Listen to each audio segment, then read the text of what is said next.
আসসালামু আলাইকুম, welcome back to my channel. আমার প্রিয় প্রিয় আপু ভাইয়ারা, আপনারা সবাই কেমন আছেন? বাইরে দেখতে পাচ্ছেন যে প্রচুর পরিমাণে ঝড় বৃষ্টি শুরু হয়েছে। আর অনেক দিন পর আমাদের এখানে ঢাকা শহরে ঝড় বৃষ্টি হয়েছে।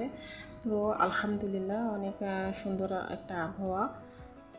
তো আমি আবার একটু রেকর্ড করে নিলাম ঝড় বৃষ্টি।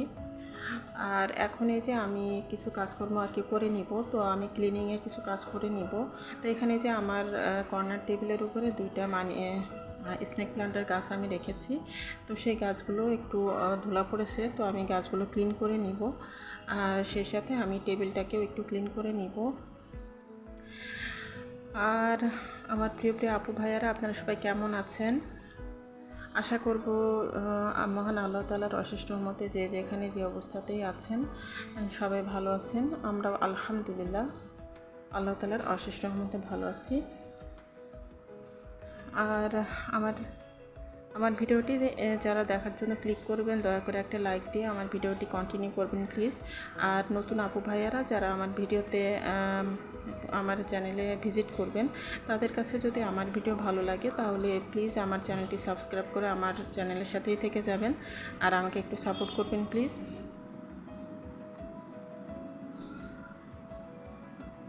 আর যে সমস্ত আপু ভাইয়ারা আমাকে প্রতিনিয়ত সাপোর্ট করে যাচ্ছেন, আমার প্রিয় প্রিয় আপু ভাইয়ারা, তাদেরকে জানাই অসংখ্য অসংখ্য ধন্যবাদ এবং মন থেকে দোয়া। আর আজকে তো মার্চ ফর গাজার জন্য সমস্ত আলেম ওলামারা, তারপর সর্বসাধারণ সর্বস্তরের জনগণ একত্রিত হয়েছেন সোহরাওয়ার্দী উদ্যানে। তো ওখানে অনেক মানে সবাই মিলে ওখানে বক্তৃতা দিয়েছেন, তারপরে বিশাল বড় সমাবেশ হয়েছে। তো আসলে আমাদের সবারই প্রতিবাদ তো করা উচিত। তো আমাদের দেশের সাধারণ জনগণ এভাবে প্রতিবাদ করেছে, তো এটা অবশ্যই একটা খুবই ভালো দিক। তো বিশ্বের মানুষ দেখতে পাবে যে আসলে বাংলাদেশের মানুষ কতটা আবেগপ্রবণ, আর অন্যায়ের প্রতিবাদ করতে কিন্তু আমাদের বাংলাদেশের মানুষরা কখনোই ছাড়ে না। তো সেটা আবারও প্রমাণিত হলো, মানে প্রমাণ করে দিল আমাদের বাংলাদেশের জনগণ। তো খুবই ভালো লাগছে আসলে। ইসরায়েলিরা যে গণহত্যা শুরু করেছে, তো সেই গণহত্যার প্রতিবাদ করা এটা আমাদের প্রত্যেকেরই, আমাদের প্রত্যেক মুসলমানের ইমানি দায়িত্ব। আমাদের ভিতরে যদি ইমান থাকে তাহলে অবশ্যই আমাদেরকে প্রতিবাদ করতে হবে।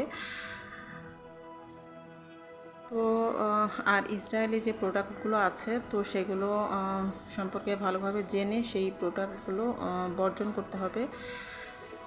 তো বিশ্বজুড়ে যদি সবাই একযোগে এই কাজগুলো করতে পারি আমরা, তাহলে অবশ্যই ইসরায়েলিদের শক্তি অনেকটাই কমে আসবে। আর সবচেয়ে অবাক বিষয় হলো যে আরব বিশ্ব এখনও একদম চুপ, তারা কোনো প্রতিবাদও করছে না, তারা অসহায় মজলুম মানুষদের পাশেও দাঁড়াচ্ছে না। তো এটা আসলে খুবই একটা অবাক করা বিষয় আর অনেক কষ্টকর একটা বিষয়।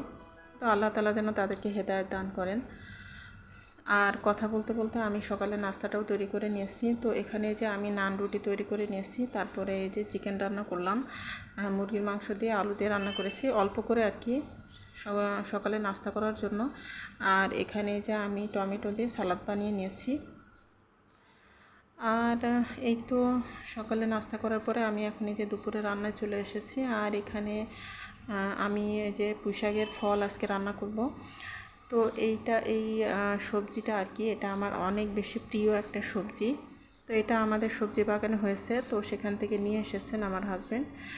তো সেটা আজকে আমি রান্না করব। আর আমি যেভাবে রান্না করব সেই রেসিপিটা আপনাদের সাথে একটু শেয়ার করব।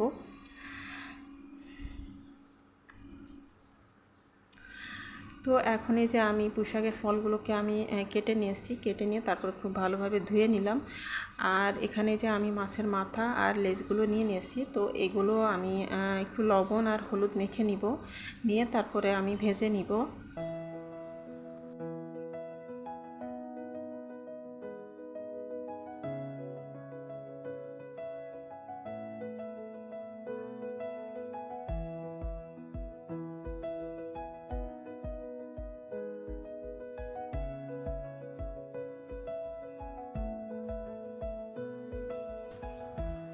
তো এই তো আমি খুব ভালোভাবে মাছের মাথা লেজগুলোকে লবণ আর হলুদ দিয়ে মেখে নিয়েছি, নিয়ে তারপরে এখন আমি এই যে প্যানের মধ্যে আমি সরিষার তেল দিয়ে দিয়েছি, দিয়ে তারপরে তেলটা গরম করে নিয়েছি।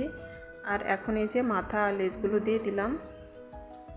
তো এগুলো দিয়ে আমি ভালোভাবে একটু ভেজে নিব। তো আসলে এই যে এই রেসিপিটা কিন্তু আমার বাসার কেউই তেমন একটা পছন্দ করে না। মানে রেসিপিটা বলতে এই যে সবজিটা আর কি, পুঁই শাকের ফলের এই সবজিটা, এটা কিন্তু আমার বাসার কেউই খায় না। তো আসলে কেউই পছন্দ করে না, কিন্তু আমি অনেক বেশি পছন্দ করি। আর এটা আমি শুধুমাত্র আমার নিজের জন্যই আর কি আনতে বলেছি। তো নিয়ে এসেছেন, আর একদিন না বেশ কয়েকদিনই নিয়ে এসেছেন। আর আমি কিন্তু এই সবজিটা আমি নিজের জন্য রান্না করি। আর আমি এটা মানে নিজের জন্যই রান্না করি। আমার পছন্দ মতো রেসিপিতে আমি এক এক সময় এক একভাবে রান্না করে থাকি। তো রান্না করে আমি নিজেই খাই, আর আমার কাছে এতটা ভালো লাগে, মানে আমি আর বলে বোঝাতে পারবো না যে আমার এতটা পছন্দ।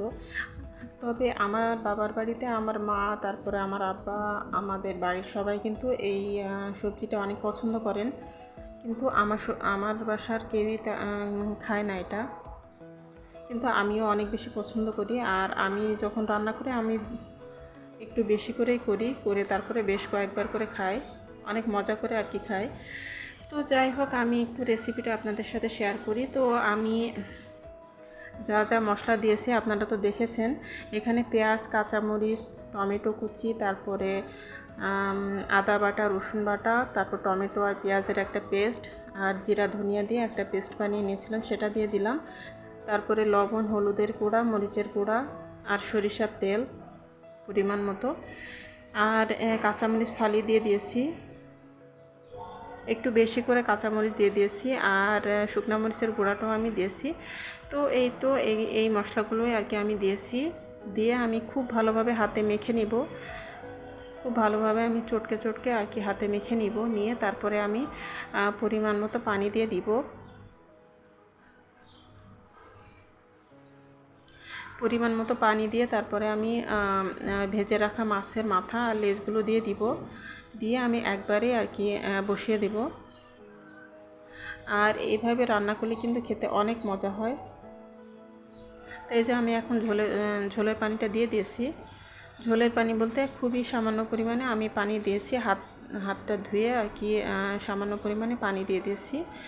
আর এখন এই যে মাছের মাথা লেজগুলো দিয়ে দিলাম। তো এগুলো দিয়ে তারপরে আমি এখন এই যে ঢাকনা দিয়ে ঢেকে রেখে দিব। আর একটু ডিম হয়েছিল, তো সেই ডিমটাও দিয়ে দিলাম। আর এই তো এখন আমি ঢাকনা দিয়ে ঢেকে তারপরে মিডিয়াম জালে আর কি রান্না করে নিব সবজি তরকারিটা। আর পাশের চুলায় আমি মাছ ভুনা করে নিচ্ছি, মানে অন্যদের জন্য আর কি, অন্য সবার জন্য মাছ ভুনা করে নিচ্ছি। আর এখন এই যে আমি তরকারিটা একটু হালকা নাড়াচাড়া করে দিব, আর একটু উল্টে পাল্টে দিব।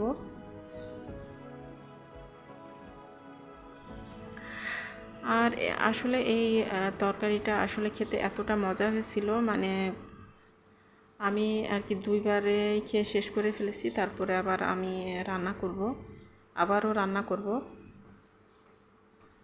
তো আমার আসলে এতটা পছন্দ এটাকে আমাদের অঞ্চলে মেচড়ি বলে, পুঁইশাকের মেচড়ি বলে। আর এখানে পুঁইশাকের ফল বলে। তো পুঁইশাকের ফল আর কি, তো খেতে আসলে খুব মজার একটা, মানে আমার পছন্দের একটা খাবার। তো জানি না আপনাদের কাছে কেমন লাগলো আমার এই রেসিপিটা। তো আপনারা কে কে খান কমেন্টের মাধ্যমে চাইলে আর কি জানাতে পারেন। আর এই তো আমার রান্নাটা শেষ হয়ে গেছে।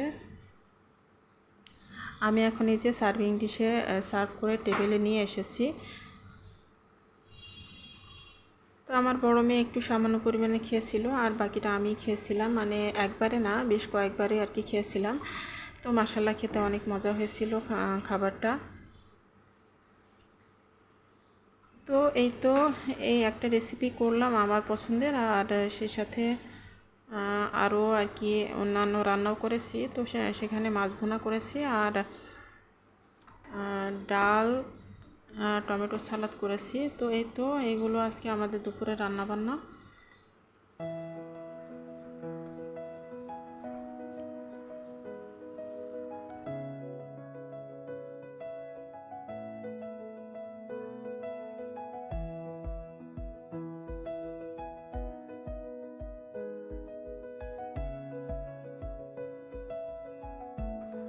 আর আমার প্রিয় আপুরা, আমার রেসিপিটা কেমন লেগেছে আপনাদের কাছে, তো আপনারা চাইলে প্লিজ কমেন্টের মাধ্যমে জানাবেন। আর এখানে যে আমি লাউ ভাজি করেছি, তো সেটা আসলে ভুলে গিয়েছিলাম, তো লাউ ভাজিও করেছি আর টমেটো সালাদ আর ডাল আছে। তো এই আজকে আমাদের দুপুরে রান্না। তো আজকের মতো এখান থেকে বিদায় নিচ্ছি। আল্লাহ হাফেজ, আসসালামু আলাইকুম।